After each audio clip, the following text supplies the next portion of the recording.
novembre. Et le 23 décembre, nous avions jugé utile d'aller un mois après d'avoir la situation nette.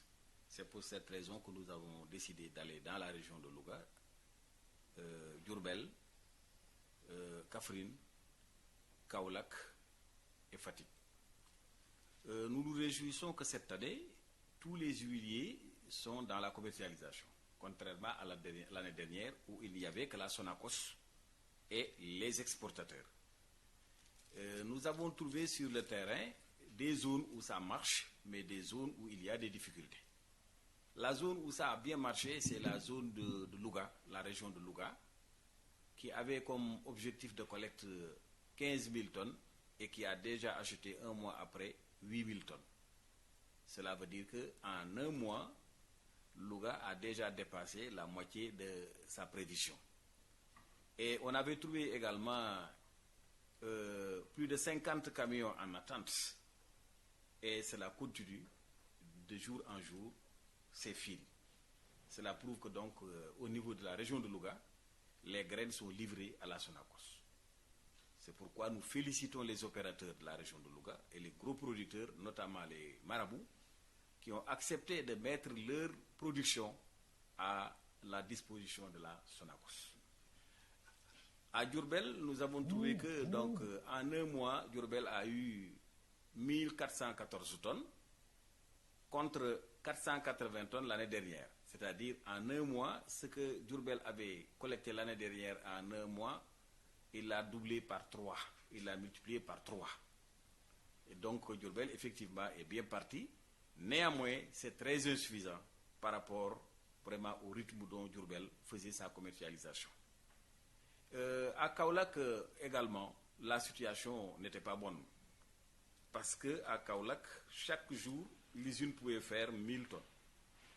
Mais nous avons constaté que pratiquement toute la semaine, l'usine reçoit 1 ou 2 camions. Ce qui était vraiment très surprenant.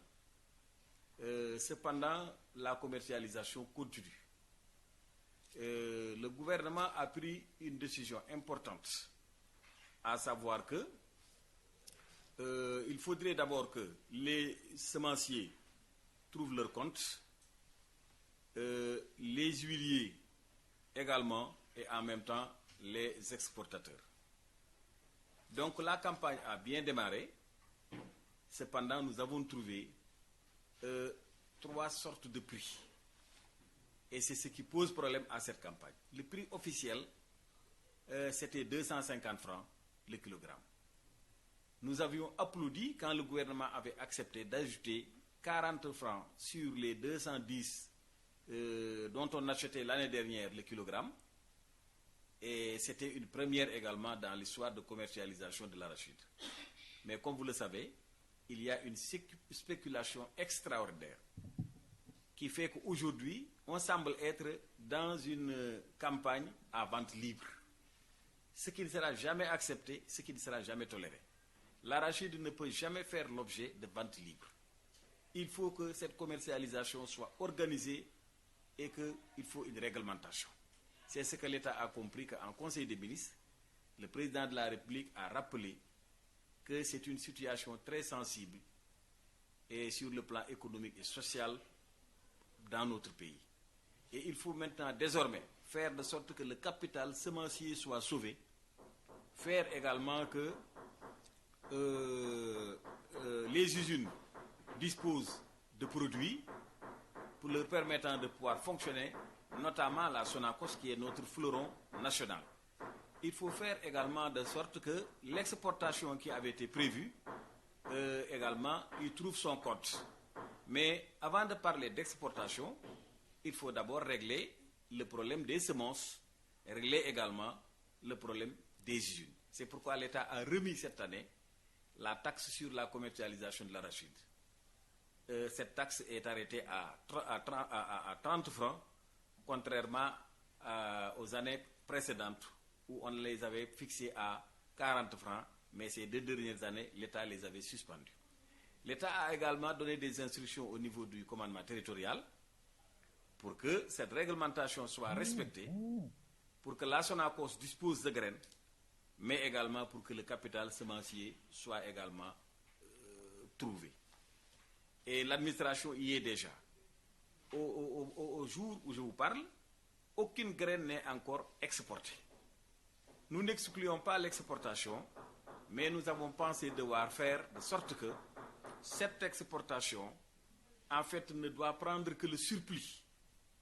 Mais l'exportation ne doit pas prendre les meilleures graines. Ça risque de faire partir nos semences et ça risque de porter préjudice également à nos industries. Donc, quand nous faisons le bilan maintenant de notre retour, les producteurs s'y retrouvent.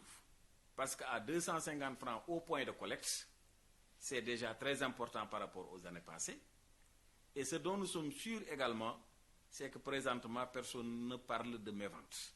Parce qu'avec les usines qui fonctionnent, avec l'exportation qui attend aussi le signal de l'État pour partir, l'achat également des semences, parce que déjà en stock, les opérateurs ont déjà déclaré plus de 100 000 tonnes, or que l'État aura besoin de 75 000 tonnes. Donc en principe, tout ce que nous avons vu et tout ce que nous avons recommandé, c'est que l'État continue effectivement à mettre les dispositions qu'il faut, que l'administration territoriale, que tous les Sénégalais jouent le jeu pour que, en fait, le capital semencier soit d'abord réglé et que la Sonacos puisse disposer également de graines pour fonctionner, parce que, comme vous le savez, c'est le fleuron national qui emploie beaucoup de Sénégalais, en termes de saisonniers, en termes également de permanents, mais il y a également de grands fonctionnaires.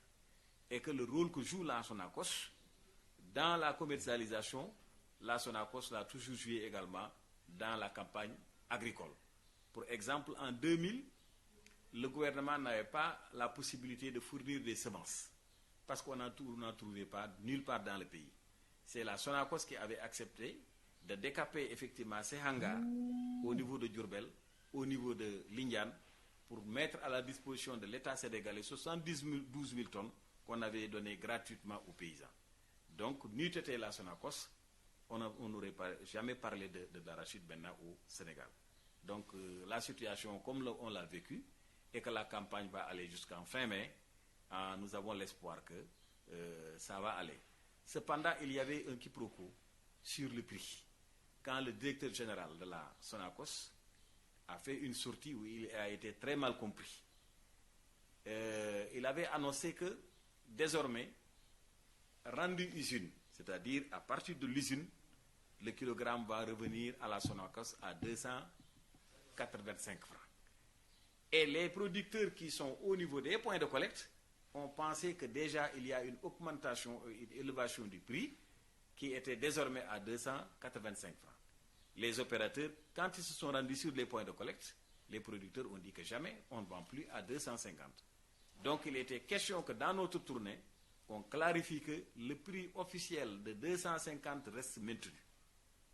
Pour les 285 francs dont parlait le directeur général, c'est-à-dire qu'il y a une marge réservée à l'opérateur de 35 francs pour couvrir les frais d'abord de manutention au niveau du point de collecte, les frais payés aux peseurs au niveau du point de collecte, les frais de transport et les frais également d'abattement que certainement ils vont subir au niveau des centres de groupage.